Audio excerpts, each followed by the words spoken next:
Hello students, कैसे हैं आप सभी। आई होप आप सभी काफ़ी अच्छे होंगे। स्वागत है आपका वी आर अकेडमी के एक न्यू सेशन में। तो साइकोलॉजी का पार्ट नंबर 7 हम स्टडी कर रहे हैं। इससे पहले हमने 6 पार्ट जो आपके पास कंप्लीटली स्टडी कर लिए हैं। आज हम नेक्स्ट 30 क्वेश्चन आपके पास यहाँ पे कवर करेंगे। तो आइए ज़्यादा समय ना लेते हुए इस वीडियो को शुरू करते हैं। सेम इसी तरह से आपको केमिस्ट्री के सेशन भी प्रोवाइड हो रहे हैं, जो आपको जो हमारा केमिस्ट्री का चैनल है उसके ऊपर देखने को मिलेंगे। लिंक डिस्क्रिप्शन में मिल जाएगा, तो वहाँ से आप उन वीडियोज़ को भी फॉलो कर सकते हैं। तो फर्स्ट क्वेश्चन हमारे पास, what is meant by schema. तो देखिए, आपको पता है स्कीमा टर्म जो पियाजे के द्वारा दी गई थी, जो कि एक सेट था आपके पास, जो कि आपके मेंटल स्ट्रक्चर को रिप्रेजेंट करता है, यानी organise packet of information store in a long term memory. तो ऑप्शन नंबर सी जो है इसका राइट आंसर है। नेक्स्ट है हमारे पास, the stage in which a child begin to think logically about object and events. तो यहाँ पे 100% बात कर रहा है कि कब बच्चा जो है लॉजिकली सोचना शुरू कर देता है अपने ऑब्जेक्ट्स के बारे में, इवेंट्स के बारे में। तो वो कहाँ पे करेगा? फॉर्मल ऑपरेशनल स्टेज के अंदर। तो बी ऑप्शन इसका राइट है आपके पास।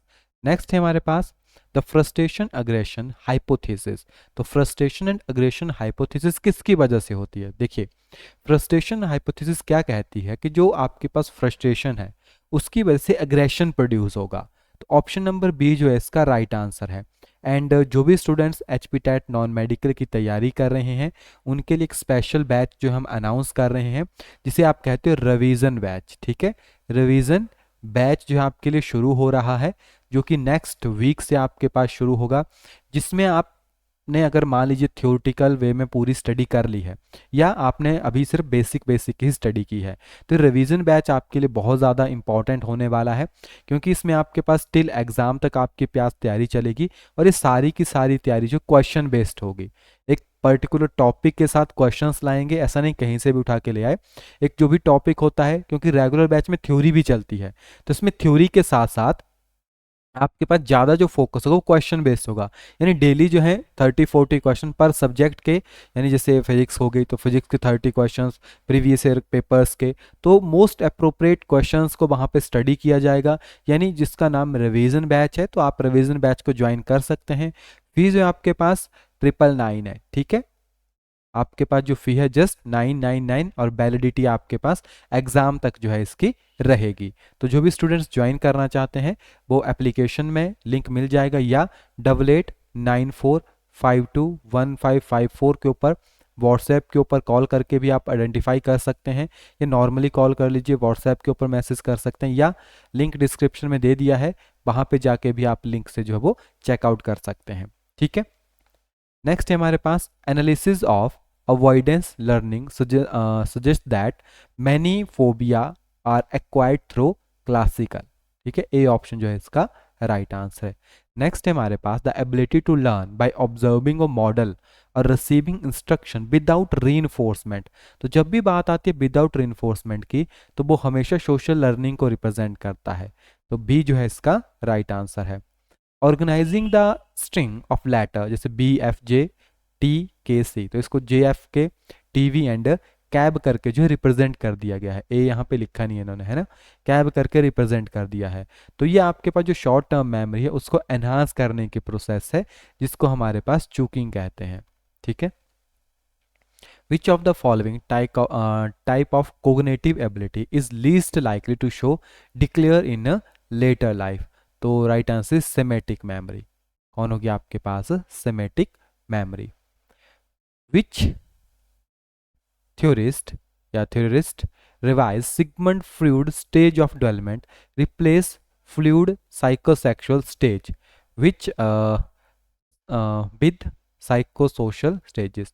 ऐसे कौन थे साइकोलॉजिस्ट थे जिन्होंने साइकोसेक्सुअल स्टेजेस को कन्वर्ट किया है साइकोसोशल स्टेज के साथ? वो है आपके पास एरिक एरिक्सन। ठीक है, उन्होंने आपके पास साइकोसोशल स्टेज जो है वो दी थी।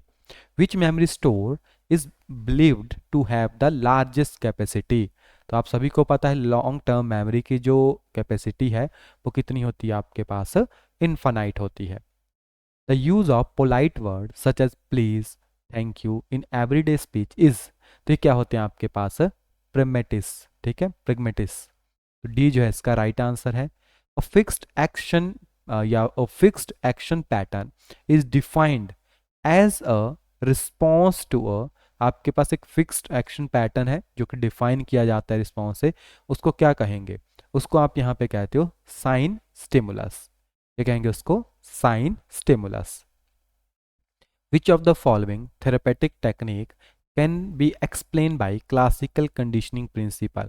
तो उन्होंने आपके पास सिस्टमैटिक डिसेंटाइजेशन एंड फ्लडिंग की बात कही थी। तो ऑप्शन नंबर डी इसमें राइट आंसर है।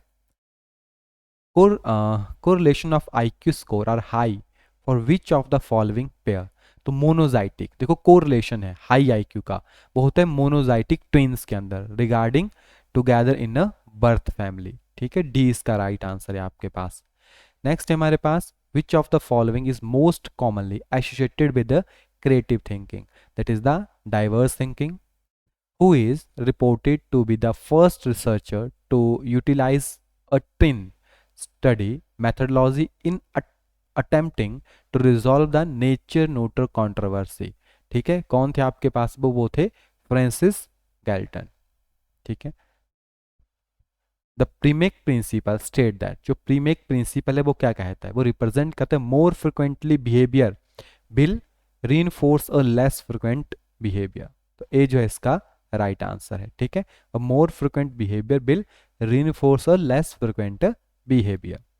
अ test that measure what is intend to measure is called, ऐसा टेस्ट जो क्या बताता है कि आपको क्या मेजर करना है, उसको कहते हैं ballot test. The thinking process involved in producing an idea or concept that is new, original and useful, उसे आप कहते हो creativity. Which of the following is not considered as a tool for a formative assessment? तो MCQ जो है आपके पास summative का part है, आपके पास formative का पार्ट नहीं है। Who is the father of a theory of multiple intelligence? तो मल्टीपल इंटेलिजेंस थ्योरी जो आपके पास दी हॉबर्ट गार्डनर के द्वारा दी गई है। The emphasize for teaching to learn can be shifted by, तो टीचिंग कैसे शिफ्ट हो सकती है अगर आप चाइल्ड सेंटर्ड एजुकेशन को फॉलो करते हैं, अडॉप्टिंग विद या अडॉप्टिंग चाइल्ड सेंटर्ड पैडागॉजी। तो ऑप्शन नंबर ए जो है इसका राइट आंसर है। Clear. Inclusive education, inclusive education किस चीज़ को रिप्रेजेंट करती है? Collaborated diversity in the classroom. ये थोड़ा सा स्पेलिंग यहाँ पे गलत है, कोलेबरेट होगा आपके पास। ठीक है, diversity in the classroom. Inclusive education उसी टर्म को रिप्रेजेंट करती है। In the context of educational socialisation mean, socialisation का मीन है एनवायरनमेंट यानी सोशल एनवायरनमेंट के साथ मिलके काम करना, यानी adopting and adjusting to social environment. तो सी ऑप्शन जो है इसका राइट आंसर है। ओके, नेक्स्ट है हमारे पास which of the following is teacher related factor affecting learning? That is the mastery over the subject matter. ठीक है, अकॉर्डिंग टू कोहलवर a teacher can install moral values in children by, तो वो क्या कर सकता है? बच्चों को गाइड कर सकता है। देखो बिहेवियर और इंस्ट्रक्शनल मेथड बहुत ज़्यादा ज़रूरी होते हैं, यानी involving them in discussion on a moral behaviour. The term mnemonics is associated with, तो ये तो एक मेमोरी से रिगार्डिंग टर्म है जिसमें आप चीज़ों को समराइज करते हो।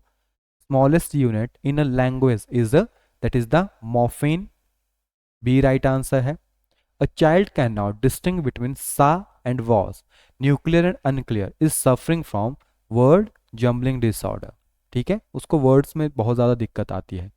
वाइगॉस्काई थ्योरी इम्प्लाइज, तो वाइगॉस्काई की थ्योरी क्या कहती थी? वो हमेशा रिप्रेजेंट करते हैं कोलैबोरेटेड प्रॉब्लम सॉल्विंग टर्म्स को। Okay, a teacher can make problem solving fun for student by doing all of the except, एक गलत statement, providing open end material. ठीक है, ये giving time for play freely. ठीक है, providing endless opportunity for creative thinking, जो creative thinking है उनके लिए एंडलेस अपॉर्चुनिटी जो है वो रिप्रेजेंट करनी है, या फिर accepting perfection for the student while they try to do things themselves, यानी हमें उनको एक्सेप्ट करना चाहिए अगर कोई भी स्टूडेंट जो है किसी चीज़ को खुद करने की कोशिश कर रहा है। तो इसमें अगर देखा जाए तो डी इसका गलत है, क्योंकि कभी कभी क्या होता है कि कुछ ऐसी भी चीज़ें होती है जो बच्चे अकेले नहीं कर सकते, हार्मफुल भी होती है, तो उनको गाइड करना बहुत ज़्यादा ज़रूरी होता है। ठीक है। तो इसीलिए डी जो है यहाँ पे हम कह सकते हैं कि ये प्रॉब्लम सॉल्विंग थिंग्स को ज़्यादा एनहांस नहीं करेगा, क्योंकि प्रॉब्लम्स भी होनी चाहिए, बच्चे खुद उन चीज़ों को कर रहे हैं। तो इसका जो है सी आपके पास, डी जो है वो सही है, कि डी को आप यहाँ से जो है वो रिजेक्ट कर सकते हैं। क्लियर। तो यहीं पे हमारा सेशन ख़त्म होता है। नेक्स्ट में हम स्टडी करेंगे आपके पास केमिस्ट्री के। तो केमिस्ट्री वाला जो पोर्शन है आपको केमिस्ट्री के चैनल के ऊपर मिल जाएगा। एंड जो भी बच्चे रिवीजन बैच को ज्वाइन करना चाहते हैं वो कॉन्टैक्ट के ऊपर या फिर लिंक के थ्रू डायरेक्टली ज्वाइन कर सकते हैं।